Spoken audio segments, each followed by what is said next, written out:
Disney disappoints. The media giant reporting weaker than expected results last night after the close. The company spending more money on technology as it plans to roll out its streaming service. Joining us right now to talk more about that and the industry in general, Porter Bibb, Mediatech Capital Partners managing partner. Great to see you, Porter. Good to be here. Thanks so much for joining us. Tell us about Disney. Were you disappointed?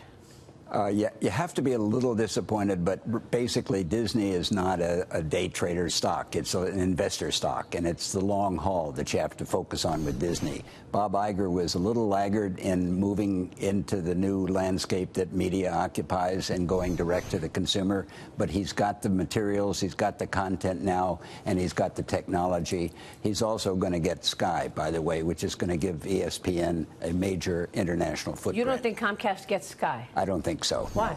Well, among other reasons, Fox just filed with the UK regulators today and got a new ruling that says they only have to buy 51% from the 39% that Fox owns. That gives Disney a chance to control Sky for a lot less money than the $35 billion that it's going to cost to buy the whole thing. Porter, I'm glad you brought that up because before the threshold was 75%. And one of the interesting things that came out of Sun Valley, Idaho was analysts thought that the baby was going to be split. Disney is going to get Fox, 21st Century Fox, right? And then all of a sudden Comcast can have Sky. And so this news completely changes the paradigm for that. Where is Comcast going to stand? Well, Comcast is in between a rock and a hard place because they also have 30% of Hulu now, which Disney owns 60% of. Wow. Will they want to keep that like that? Well, I think that Comcast will want to exit at some point because Disney can make sure that they don't ever get any profits. Yeah, I think one of the important things that you brought up is that the streaming thing, because Disney also has their own streaming that they're launching, right? And they're taking back a lot of their content, including Star Wars from Netflix. If you're a long-haul investor, Disney is the place to be because one of the things that has been dragging the stock down for the last couple of years is ESPN, which is losing revenue in the old legacy media world of the cable industry. But where ESPN is going to explode is not only with the international footprint it gets from Sky, with Premier League, with Formula One racing, and a whole slew of other sports rights, but online betting in the United States. It's going to be a multi-billion-dollar business, and ESPN will dominate it. Wow. Really quickly, what about the streaming service for the produced content?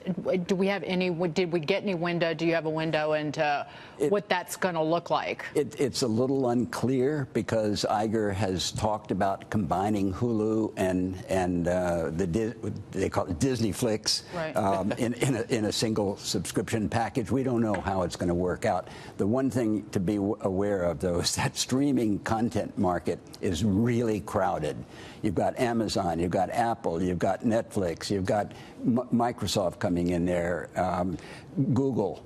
It's not going to be an easy game, and it's actually going to cost the consumer a lot more than cable, which was a simple monopoly, territorial monopoly business.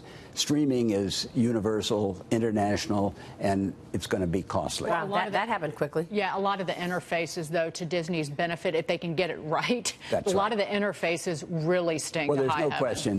With the Fox Entertainment assets, they now have the greatest cache of content that's ever been assembled anywhere. And if they execute right, but it's all execution, if they execute right, they've got a home run. Yeah, which is why Comcast tried to bust it up so much. Real quick, before you go, Porter, you follow Tesla as well. Yes. Your thoughts on what Elon Musk did yesterday in terms of that tweet saying he's considering taking the company private in a tweet? If you can tell me where the funding that he talked about is coming from, we'll both be very happy and we'll be happy to be investing in Tesla. Without any word on that, I think he's in jeopardy. I think the SEC is going to close in very quickly on him.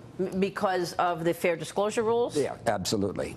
You cannot dribble stock information, insider information out the way he did yesterday in his tweet. And yet the stock was up 11% when all was said. Oh, yeah. But wait until the market opens today. You think it goes down? I think it could, very quickly. All right, we'll leave it there. Porter, it's good to have you on the program. Thanks so much. Please come back soon. Porter Bibb, Mediatech.